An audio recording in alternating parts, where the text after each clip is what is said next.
And welcome back. The Kennedy Children's Center is dedicated to providing high quality educational services to young children with developmental delays. Now, the organization serves nearly 400 public preschool students every day while offering vital services for their families that include training, counseling, and access to resources.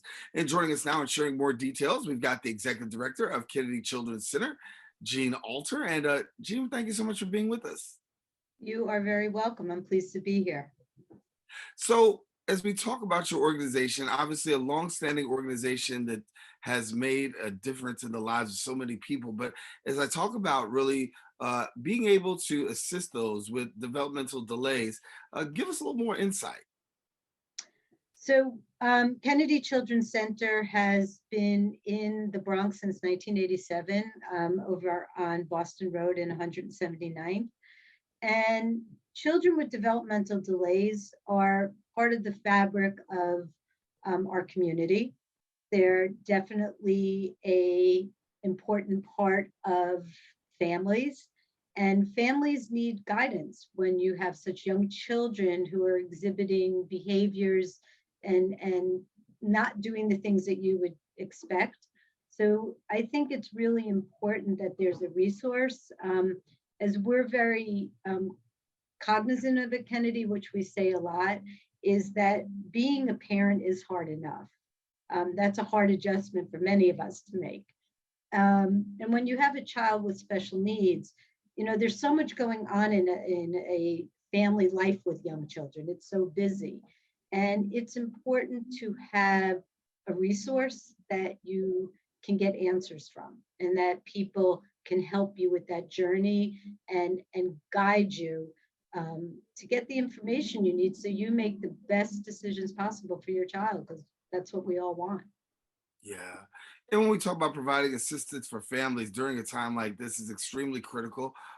We know that as we're navigating through COVID and again with yet another variant that we're trying to wrestle with, we know that access to services has somewhat been challenging, but I know for service providers, it's been a little bit more complex because either you're shorthanded or the increased demand for services. But talk to us about how you've been able to navigate.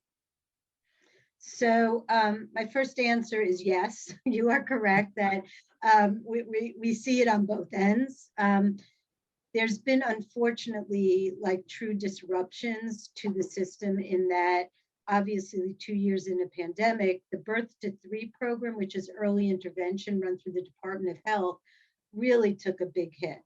And the Bronx was underserved to begin with. So you add that on top of that, about 80% of children that end up in preschool programs for children with special needs came out of early intervention programs. So these were already known to the system, if you will.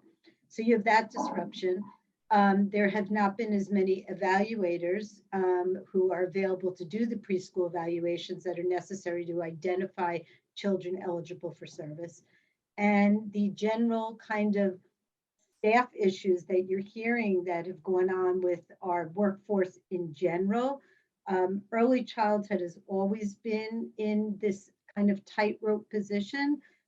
Early childhood education, despite its critical importance and how much we are learning about it through neuroscience now, it still is not treated as the same level of education as elementary, secondary, or even higher education. And it's frustrating because without a good foundation, which is what early childhood education is, all other learning kind of gets a little backlogged from that point on. So it's frustrating to have the staffing problems that we've always had in early childhood, always had in special education. And we know that our urban communities are just not as well served as other parts. It's very uneven in the city, and certainly not what it is in the suburbs. So constantly cultivating staff, finding the right staff to be in front of our children has been a challenge forever for us, but certainly complicated by the pandemic. Yeah. I know that you have a program that's in place really designed to help people become advanced in the educational field if you're an educator, growing teachers. Talk to me about that program and how valuable that's become. Oh my gosh, I'd love to talk to you about that program. Well, I'm the executive director. I come from a teaching background. I was an early childhood special educator, so there's a lot of passion in me for this work.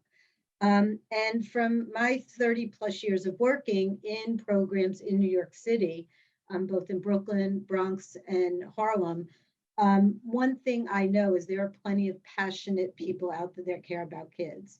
The ability to get into programs to get yourself certified to do the work is it's just complicated, it's expensive, and it doesn't help people who are living in neighborhoods who want to take a step up for themselves and also be part of the community fabric.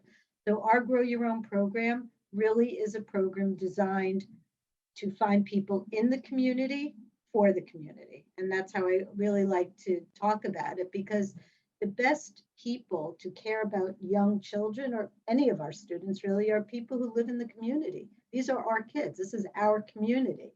And I know from working with so many families and parents over the years and watching teacher assistants and people coming in that there's so much potential in people. And so Grow Your Own is really an opportunity. And we right now it's all privately funded. We've not been able to make that leap to public funding, but we're 5 years in and we hope that that's our future, because Grow Your Own programs are gaining momentum around the country, around our state, but nobody really thinks about early childhood. So we are growing our own early childhood teachers by first helping them become teacher assistants. And that's a 6 week training program. And then they can sit for the state test and become a certified teacher assistant. And then they can work anywhere in New York State. They don't have to work for a program like Kennedy.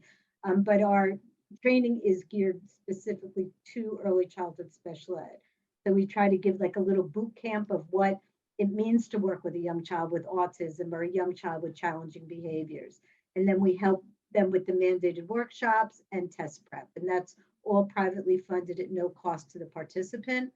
And for those that are really interested and they're like, wow, what's the next step? We're like, becoming a teacher. That's the next Mhm. step.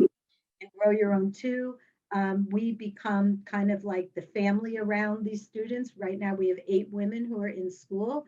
They are at the Borough of Manhattan Community College, and they are working on their associates, and we will get them to their bachelors. We will get them to their masters, because there's plenty of people who want to be teachers. We just have to help them along the way. I know that you spend a lot of time really dealing with, excuse me, your holistic programs that have really been geared towards really meeting the needs of the community. Share with us a little bit more about some of these holistic programs, because I think that if you're a viewer that's out there watching, to have the opportunity to have access to services, and as you mentioned, you're not just in Manhattan, but you're also in the Bronx as well, the opportunity for people to really connect. Absolutely. So our publicly funded school program provides special education and the related services, speech therapy, occupational therapy, physical therapy, and counseling that are mandated as part of the individual education plan or IEP. And that's the public funded part of the program, and it's the heart of our program. So just like Grow Your Own is a holistic add-on, if you will, we work very closely with the nutritionist, because we know that healthy eating habits start young. And if we can help families and children, and we have helped thousands of picky eaters along our years, really learn the importance of nutrition and a healthy lifestyle, that's an amazing gift that we can give them for them to take on their entire lives as they raise their children. The other program we offer that's been on hiatus, and it was just such a great program, was a Saturday play program where we invite a small group of parents with their children, and it's geared towards children with autism, so that we can specifically in a recreational on a Saturday morning.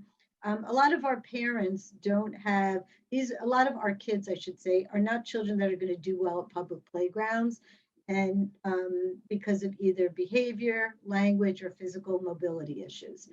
So to have a safe place for children to play together, and then for the parents to just kind of naturally be a support group to each other, kind of that the playground bench, if you will. We've been able to do that in our Saturday play program. And then, so while the kids are playing with our staff, who are the staff that's known to us, so there's obviously a real ability to engage these children, language, behavior, and really know what we're dealing with. We work with the parents and we do mindfulness training, meditation. We've done yoga, we do nutrition, working with community partners. So it really, it's important that schools, to me, especially in early childhood, you're part of a child's life. You're part of a family's network, and that's really what a school should be. It's always been my vision for a school, and I'm fortunate to work with 200 other incredible staff that believe that as well. That your school should represent respect and kindness. And if we can put that into the world, we hope that families will take that and bring respect and kindness with them. Before we go, I want to give the opportunity to talk about the summers upon us. Are you excited for the summer with regards to programming and the work that you do? So in the summer, we do run a 6-week summer program because most of our children are in program 12 months a year. The summer is always for us kind of a time to catch our breath, in that we are really watching these children now who've been with us for a year.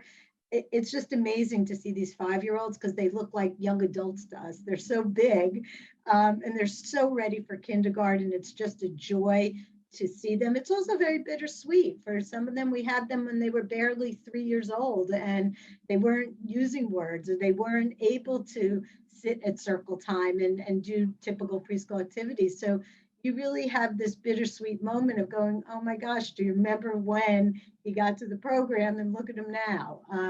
So it's really a great time for us to take stock of the work we've done with children and families.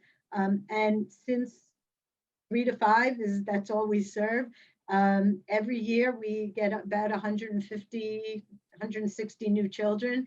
So in the summer, we are busy getting our program ready for September, because we're always looking forward to meeting our new family that we haven't met yet. Yeah. Well, want to thank you so much for being with us, Jeanne, and sharing about the work that the Kennedy Children's Center is doing in the community. Of course, as you said, you've got New York City, you've got the Bronx, and places for people to be able to connect. Thank you for the work that's being done and the impact that you're making within our community. Glad to have you with us. Darren, thank you. I really appreciate the ability to talk about our program because I'm pretty proud of it. So thanks. Yeah, we are too. And I want to let our viewers know, listen, if you want more information, don't hesitate. Visit the website at kenchild.org. And then also you can visit them on Facebook and Instagram at Kennedy Children's Center. Now we do have more show.